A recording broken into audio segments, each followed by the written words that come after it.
the entranceway of a nondescript four-story concrete building in Kasumigaseki, one of the city's government districts, announcing my name to a security camera and intercom. After a moment, a buzzer sounded. I took this to be my invitation and went inside, where I encountered one small lobby and two large Japanese gangsters. I raised my eyebrows and looked at them. "Stay there," one of them said. I glanced around. A tired-looking, mustard-colored upholstered couch, two similar chairs, no receptionist, well, other than the two gangsters. The stairs were blocked by a ceiling-high sliding metal gate, no doubt in contravention of city fire codes. So other than an exterior fire escape, which I assumed would also be blocked, the elevator was the only access to the upper floors. Victor liked his security, it seemed, and was more concerned with man-made threats than with natural disasters. The elevator doors opened. Two more Japanese gangsters and a sour-looking, heavily muscled white guy in a gray suit got out. The two new gangsters frisked me while the white guy watched. When they were satisfied I wasn't carrying a weapon, they nodded to the white guy, who inclined his head toward the elevator. Okay, the two Japanese were labor, the white guy was management. I got on, the three of them right behind me. We got out on the fourth floor and walked down a short corridor, the white guy in front of me, the two gangsters behind. At the end of the corridor, we came to a door with another camera and intercom outside it. Someone must have been watching from inside, because the door opened. We filed in past another gangster, who closed the door behind us. The room was as much of a mustard-colored afterthought as the lobby. 4 upholstered chairs, a glass coffee table, an end table with a metal lamp on it, soot-covered windows with a view of the elevated toll road traffic outside. In one of the chairs was another large white guy, a shiny scalp showing through the dark razor stubble on his head. He remained sitting as I was brought in, not even looking up. Instead, he concentrated on a persimmon he was quartering with a small knife.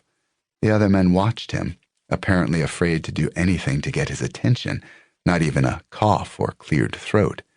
If the other white guy had been management, this was clearly the boss, Victor. He looked about 40, with broad Slavic cheeks and pale skin. Apart from his shaved head, his most distinguishing characteristic was his solidness.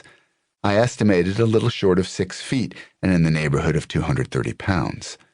He wasn't muscled like a weightlifter, and in fact he was thick around the middle. But then all of him was thick.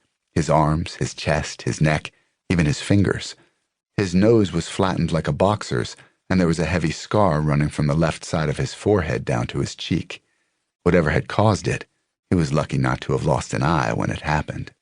He was wearing a lime green polo shirt, beige slacks, and a heavy gold chain around his neck. Markedly casual attire in 80s Tokyo, where an ill-fitting suit was the uniform of the day. Maybe with his mixed Slavic features, he figured, why bother trying to blend? Or maybe it was a calculated insult to the existing order, a declaration that he played by his own rules. Or no rules at all. He said nothing, continuing to cut his persimmon in lieu of a greeting. I assumed the ostentatious fruit carving was theater, intended to demonstrate power over me, if only the symbolic power to make me wait. I had learned the routine from McGraw, who had taught me a lot before I killed him.